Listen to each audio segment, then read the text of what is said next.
Fabrice Halimi, le président du club immobilier Marseille-Provence. Alors, c'est toujours au mois de septembre qu'on commence à regarder comment ça marche en matière de prix, en matière de promotion. On construit, on vend et les prix montent à Marseille ?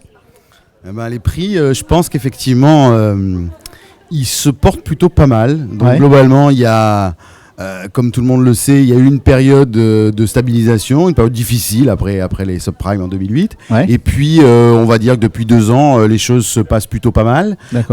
Et les prix sont plutôt à la hausse. Je crois même que les mises en vente et les chiffres d'affaires réalisés sur le premier semestre 2016 sont tout à fait satisfaisants. D'accord. On a repris les constructions parce que ça avait été gelé pendant un certain temps quand même. Hein. Yves, je vous laisse regarder le paysage marseillais avec le nombre de grues qui sont installés. Oui, on va dire que ça se passe plutôt bien. On a toujours les mêmes difficultés avec les recours de voyous, donc qui ralentissent considérablement notre activité, notre économie. Mais globalement, sur le marché en tant que tel, et puis sur sa capacité d'absorption, oui, on va dire que ça se passe plutôt bien. Les taux sont historiquement bas. Oui.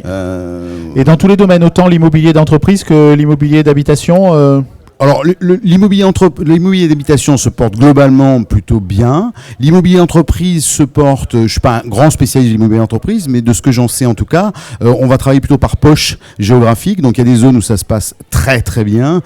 Inutile de dire que sur Euromède ou le périmètre environnant, ça se passe carrément très bien. Sur d'autres, un peu moins, mais je crois que notre cité et notre territoire bénéficient d'une attractivité de plus en plus prégnante.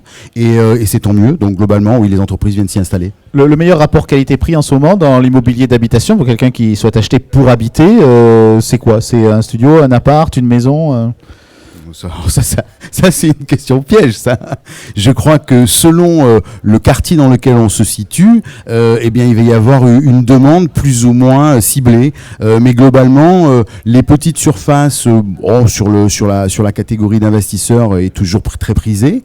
Les moyennes surfaces aussi, parce qu'on assiste finalement à un phénomène de colocation, enfin en tout cas de regroupement d'habitants. Et puis les grands logements, et ça je peux en témoigner personnellement sur mon activité de promoteur, indépendamment du club de l'immobilier, les grands logements ont une cote terrible parce que finalement les regroupements familiaux ou les familles recomposées nécessitent en fait des surfaces plus importantes. C'est beau et c'est performant ce qu'on construit à Marseille en matière énergétique, puis c'est quand même une grande question aujourd'hui quand on voit les évolutions de température des étés où il ne s'arrête pas de faire chaud. Ça amène peut-être des contraintes au niveau des constructeurs. La question elle est double, hein. Est-ce que c'est beau, est-ce que c'est bien, et comment on fait sur l'énergie. Si c'est beau et si c'est bien, oui, je crois qu'aujourd'hui on construit plus joli, plus élégant, plus architecturé que ce qu'on le faisait il y a 10 ans en arrière, et c'est tant mieux. Je crois que c'est le fruit d'un travail collaboratif entre nos élus, entre nos clubs professionnels comme le club de l'immobilier en l'occurrence, qui a établi des passerelles avec la ville et avec la métropole, et qui aujourd'hui nous permet de mieux communiquer, de mieux échanger sur les attentes de la ville, et en même temps à nos élus d'entendre les attentes du marché. Après, sur les performances énergétiques, on a 2 sujets. Le premier, c'est le sujet purement réglementaire, où on doit se tenir à la réglementation thermique, blablabla.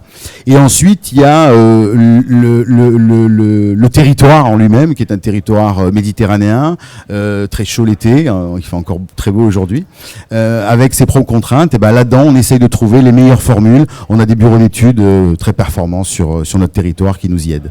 Un dernier mot, la mixité sociale, c'est quoi ? C'est une obligation, c'est une contrainte, ou c'est au contraire quelque chose qui vous permet de faire un peu évoluer votre métier, peut-être vers une forme plus sociétale, plus adaptée aux attentes des gens ? Je pense qu'on parle beaucoup de mixité sociale.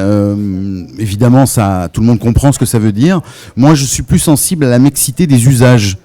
C'est-à-dire que je pense qu'on doit, et on est en train d'ailleurs de repenser les centralités. Aujourd'hui, demander à quelqu'un de faire 1 heure de bagnole ou de transport en commun pour aller sur son lieu de travail, c'est juste une punition inacceptable. Lui demander en fait de faire des queues interminables pour aller faire ses courses ou pour aller se soigner. Donc en clair, c'est repenser les centralités pour avoir sur des mêmes zones ou sur des mêmes lieux à la fois de l'habitation, son logement, son chez-soi, mais aussi pas très loin son activité professionnelle, pouvoir avoir du loisir, pouvoir avoir des équipements sportifs, etc., etc. Ça, c'est très important. La mixité sociale, je pense, en plus que dans notre cité, dans notre territoire, la mixité, elle existe.